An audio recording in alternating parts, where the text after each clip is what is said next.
It's almost like dysfunction is normalized in the inner city. Dysfunction is normalized in the hood. Dysfunction is normalized. If you not being dysfunctional, if you trying to work on yourself, if you trying to become a better version of yourself, you think you're better than people? I just wanted to make this video real fast. So, listen. The one thing I notice about living in a small town versus a big city, living in a town that is more so not as urban versus a urban city, you know, the areas that, you know, they call the hood, or the, you know, more of a city vibe, you feel what I'm saying? So the biggest thing I notice is in the small town vibes, everybody has basketball courts in front of their house and nobody plays with them. What that irritates me. I'm joking, but that irritates me so much. Like, I be wanting to grab a ball, and that's why when me and my friends used to go to these areas, back in the day, we used to shoot on the hoops, because it's like, y'all don't play with them anyway, so we might as well just not waste y'all money for y'all. But no, on a serious note, one thing I notice is that when you leave out of an urban community, the hood, or a big city that has a lot of violence and mental illness and stuff like that, you start to realize how much things are not normal. So I read this article, and it was basically talking about how in the urban areas, or in the big cities and stuff, it breeds mental illness. Because if you come from those areas, you're more likely to be surrounded by violence. You're more likely to um, develop PTSD or CPTSD. You're more likely to be surrounded by psychopaths and sociopaths, whether that's narcissists and borderlines and histrionics, and you're more likely to be susceptible to getting those type of uh, mental illnesses. Um, and also, the one thing people have to realize is that the individuals who suffer from these illnesses, that trickles down to the whole area as a whole, because it creates the culture.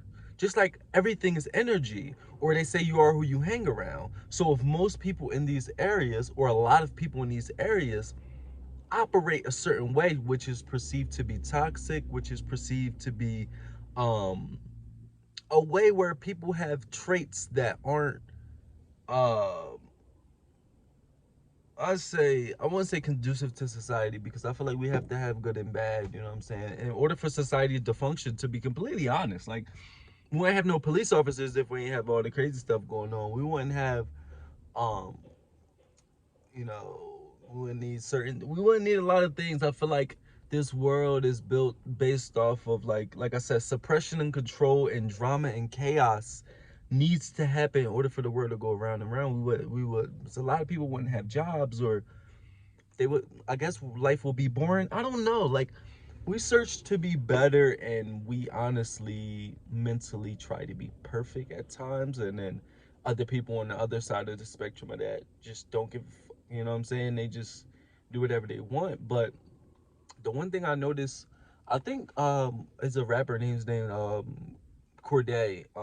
He used to be YBN Corday, now he's Corday, and he's from, I forget where he's from, but he's from an urban community.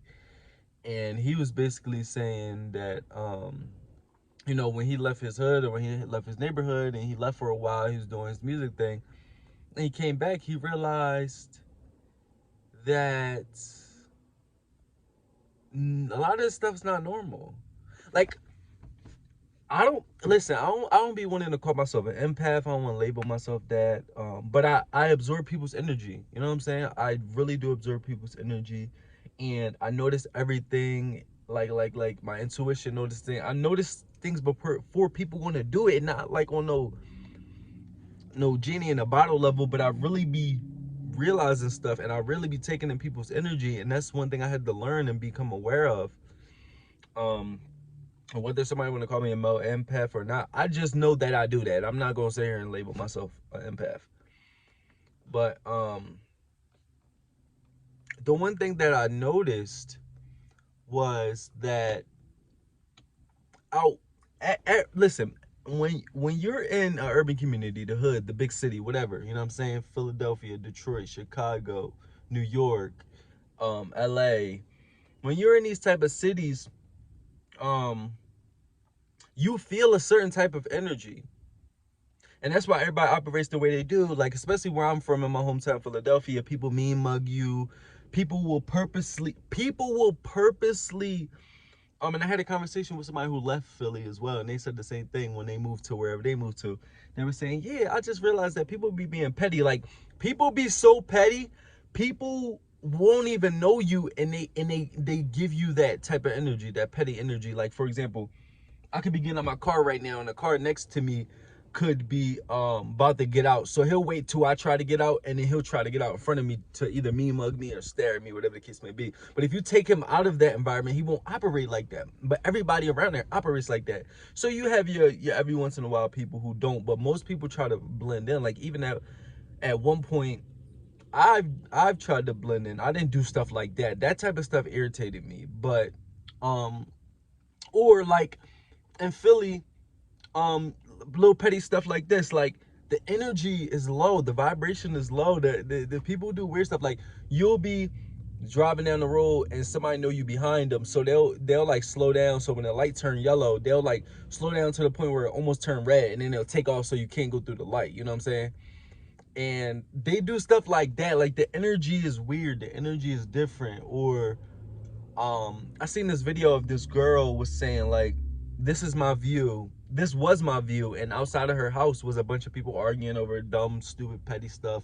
And then she said, this is my view now, and her view now is like, you know, nice, peaceful. And I think she was at the beach or something. She moved somewhere to a real nice area, and it puts in perspective. I was reading a lot of the comments, but it puts in perspective a lot of the stuff that we be worrying about. Like, I bet you most of those people that was arguing outside, you know, yelling at each other and stuff like that, I bet you they arguing over something stupid. Somebody slept with somebody hanging out with somebody girl, somebody, or something dumb. Like, he was looking at me the wrong way, so X, Y, and Z. Like, that's really how it be happening. And it's really unnecessary drama. Now, don't get me wrong, unnecessary drama happens everywhere. It also happens in small towns, or it also happens in areas like where I'm living at now.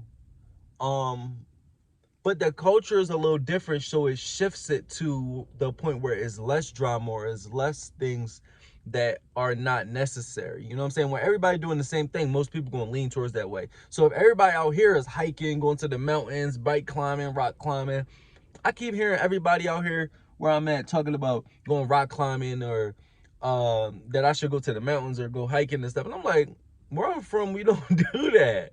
You know what I'm saying? So this is new to me, but it's a beautiful thing because it forces me to try new things and take myself out of my element. Also realize that there's different things to do. Not to say that these people out here are any better than those people out there. There's toxic stuff out here too. There's drama out here too, but there's levels to it.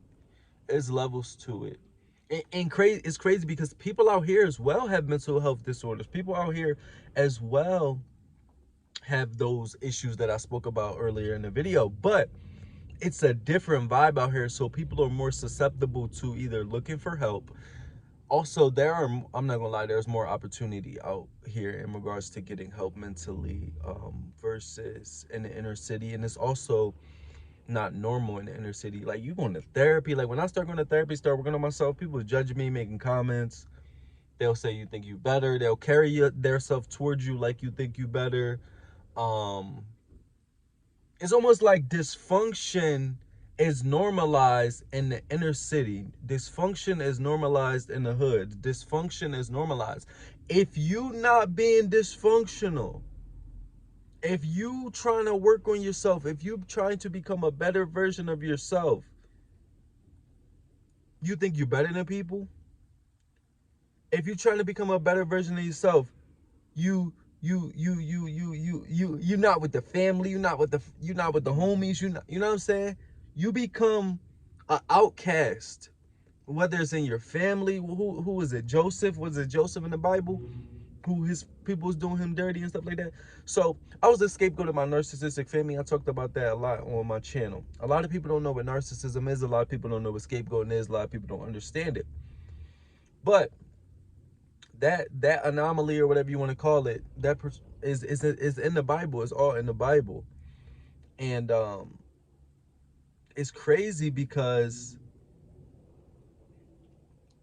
you'll be ostracized for I've rarely ever used that word, that's why it came out weird. You'll be ostracized for how you operate in a genuine manner. And I'm not saying being perfect, because I'm not perfect at all, but you'll be judged for how you operate outside of the toxic parameters. So a lot of times, not only if you're a narcissistic family scapegoat, but a lot of times when you're inside of these dysfunctional systems, family, friend groups, gangs, hoods, jobs, you have to separate yourself from that, even if that means leave and come back, even if that means go work on yourself and you come back. And then me personally, I won't go back to my family because I'm a narcissistic family scapegoat. So it's not one of those situations where it's like, oh yeah, things are going to get better. Look it up, go on Reddit, go on Quora, go talk to a therapist that specializes in narcissistic abuse. They'll tell you that these people don't change in these narcissistic family systems. They don't change, or they'll fake like they're changing, and then they don't change. So it's unfortunate that I had to separate myself from my family. And you probably say, oh, you so calm about it, you so normal about it. It's been a year and like 5 months. I've worked on myself a lot, and I still have a lot of process to do. I went through days, weeks, and months where I've cried every day. You know what I'm saying? When you lose the people that were closest to you for your whole life, it's it's unfortunate. And this also can happen in the hood, or in a small town like I am now. It can happen anywhere to where you have to do that. That's just how the game goes. But I just wanted to point out those different things that I noticed being out here versus being out there. Sometimes I mentally fall back into my Philly mode, my Philadelphia inner city mode, but then I realize, like, nobody's attacking you. You know what I'm saying? Um, because I was attacked for years and years. Then I was gaslighted to think that I wasn't a victim, which I was a victim of my own family system. It is so covert and sneaky that you don't even realize that your own people are trying to bring you down, gaslight you, and throw shots at you, and triangulate you between other family members and cousins, and talk about you and not support you intentionally. It's so much toxicity. And when you step out of that, then you can move forward, work on yourself, and decide what you want for your life. I can't tell you what you want. I can't tell you who to follow. I can't tell you if you should focus on God, all that stuff. That's what I've been focusing on as of lately, telling people that you should take perspectives from people, but at the end of the day, be your own person. This gonna sound crazy, but I feel like if you want to be a hoe, be a hoe. If you want to be um a devil, be a devil. Just know that comes with consequences. If you want to do whatever, but uh, do what you want in your heart. Besides kill people, if you really feel like you should kill people, I just feel like you should just go take a nap. But yeah, I'm about to go in this restaurant right here because it's called Costa Vida, because my job gave me 2 cards for this place. Ooh, hold on. So, yeah, give me 2 of these. So, $25 each, so I got $50 on Costa Vida. So I'm about to go on Costa Vida. I just wanted to make that comment talking about the urban city versus a small town. I guess I'll label the video that. So it's your boy Josh Different. I'm different, you different, we different. Continue to be yourself. Continue to learn from other people's experiences and perspectives, and continue to grind. And always remember, God loves you and you should love yourself. It's your boy Josh Different. I'm different, you different, we different. I'm out.